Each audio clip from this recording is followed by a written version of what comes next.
प्रताप सिंह प्रथम, जिन्हें महाराणा प्रताप के नाम से जाना जाता है, 9 मई 1519 सिसोदिया वंश के मेवाड़ के राजा थे।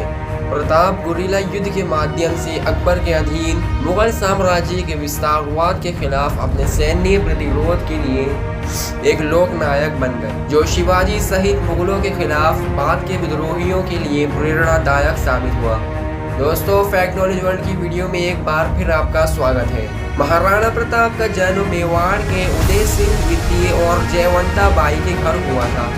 उनके छोटे भाई शक्ति सिंह, विक्रम सिंह और जगमल सिंह थे। प्रताप की 2 सौतेली बहनें भी थीं, जान कंवर और मान कंवर। उनका विवाह बिजोलिया के अजबदेव पवार से हुआ था और उन्होंने 10 अन्य महिलाओं से शादी की थी और अमर सिंह प्रथम सहित 17 बेटों और 5 बेटियों से बचे थे। वो मेवाड़ के शाही परिवार से थे। सन 1572 में उदय सिंह की मृत्यु के बाद रानी धीरबाई चाहती थी कि उनका बेटा जगमल उनके उत्तराधिकारी बने, लेकिन वरिष्ठ दरबारियों ने प्रताप को सबसे बड़े बेटे के रूप में अपना राजा बनाना पसंद किया। रईसों की इच्छा प्रबल हुई। सन 1572 में उदय सिंह की मौत के बाद और राजकुमार प्रताप सिसोदिया राजपूतों की पंक्ति में मेवाड़ के 54वें शासक महाराणा प्रताप के रूप में सिंहासन पर बैठे। जगमल ने बदला लेने की कसम खाई और अकबर की सेनाओं में शामिल होने के लिए अजमेर के लिए रवाना हो गए और उनकी मदद के बदले में जागीर के रूप में जागीर शहर प्राप्त किया। अन्य राजपूत शासकों के विपरीत, जिन्होंने उपमहाद्वीप में अलग मुस्लिम राजवंशों के साथ गठबंधन किया और अन्य राजपूत शासकों के विपरीत, जिन्होंने उपमहाद्वीप में विभिन्न मुस्लिम वंशों के साथ गठबंधन किया और प्रताप सिंह के नेतृत्व में मेवाड़ राज्य ने मुगल साम्राज्य के साथ कोई राजनीतिक गठबंधन बनाने से इनकार करने और मुस्लिमों के प्रतिरोध के लिए गौरव प्राप्त किया। वर्षों प्रताप सिंह और अकबर के बीच के संघर्ष के कारण हल्दी घाटी का युद्ध हुआ। सन 1567 और 1568 में चित्तौड़गढ़ की खूनी घेराबंदी के कारण मुगलों को मेवाड़ की उपजाऊ पूर्वी पट्टी का नुकसान हुआ था। हालांकि अरावली रेंज में बाकी जंगली और पहाड़ी राज्य अभी भी महाराणा प्रताप के नियंत्रण में थे। मुगल सम्राट अकबर मेवाड़ के माध्यम से गुजरात के लिए एक स्थिर मार्ग हासिल करने पर आमादा थे। जब सन 1572 में प्रताप सिंह को राजा का ताज पहनाया गया तो अकबर ने कई दूत भेजे, जिनमें से एक आमेर के राजा मान सिंह ने भी उन्हें राजपुताना में कई अन्य शासकों की तरह एक जागीरदार बनने का अनुरोध किया। जब प्रताप ने व्यक्तिगत रूप से अकबर के अधीन होने से इनकार कर दिया तो युद्ध अपरिहार्य हो गया। हल्दी घाटी की जंग 18 जून सन 1576 को प्रताप सिंह और आमेर के मान सिंह प्रथम के नेतृत्व वाली मुगल सेना के बीच लड़ी गई थी। मुगल विजयी हुए और मेवाड़ियों के बीच महत्वपूर्ण हताहत हुए, लेकिन प्रताप को पकड़ने में नाकाम रहे। जंग की जगह राजस्थान में आधुनिक राजसमंद गोगुंडा के पास हल्दी घाटी में एक संकरा पहाड़ी दर्रा था। प्रताप सिंह ने लगभग 3000 घुड़सवार और 40 भील धनुधारियों की सेना को मैदान में उतारा।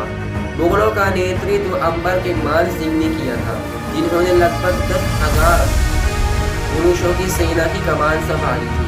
3 घंटे से अधिक समय तक चली इस जंग में प्रताप ने खुद को घायल पाया और दिन गंवा दिया। वो पहाड़ियों पर पीछे हटने में कामयाब रहे और एक और दिन लड़ने के लिए जीवित रहे। हल्दी घाटी मुगलों के लिए एक व्यर्थ जीत थी, क्योंकि वे उदयपुर में प्रताप या उनके किसी करीबी परिवार के सदस्य को मारने या पकड़ने में नाकाम थे।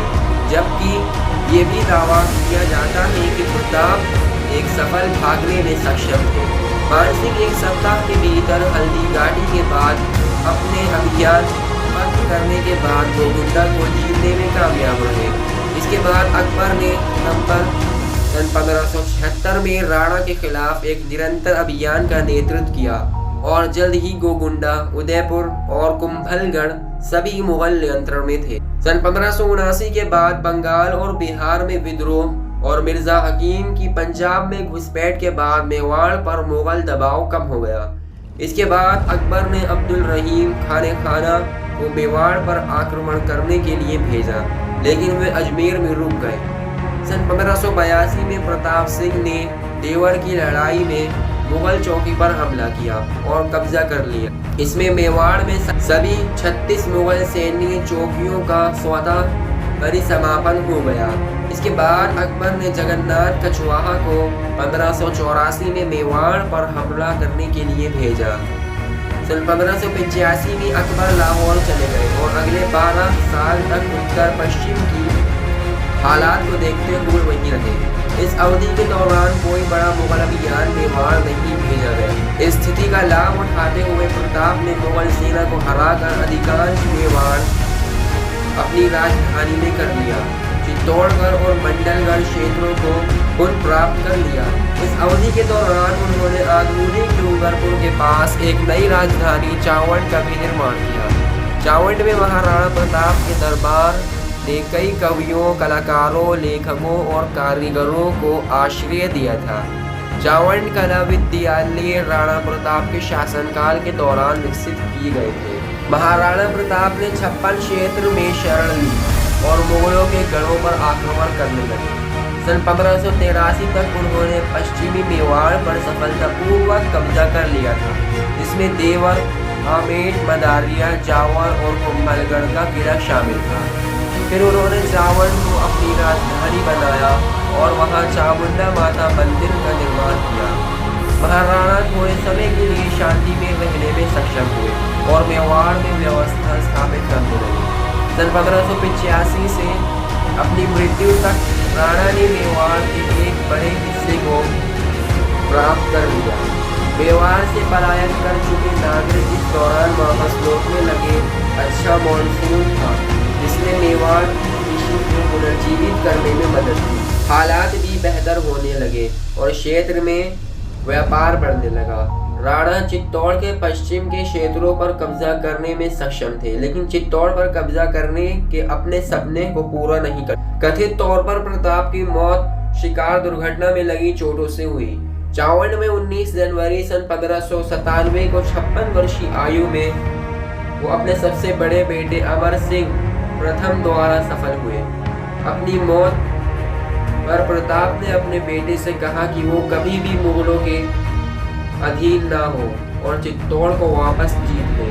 महाराणा प्रताप लोक और समकालीन राजस्थानी संस्कृति दोनों में एक प्रमुख व्यक्ति और उन्हें उस राज्य के साथ साथ पूरे भारत में एक कामयाब योद्धा के रूप में देखा जाता है। राणा प्रताप की शक्तिशाली मुगल साम्राज्य की अवहेलना लगभग अकेले और अन्य राजपूत राज्यों द्वारा सहायता रहित राजपूत वीरता की एक शानदार गाथा और घोषित सिद्धांतों के लिए आत्म बलिदान भावना का गठन करती है। राणा प्रताप के गुरिल्ला युद्ध के तरीकों को बाद में मणिकम्बल द्वारा और विस्तृत किया गया।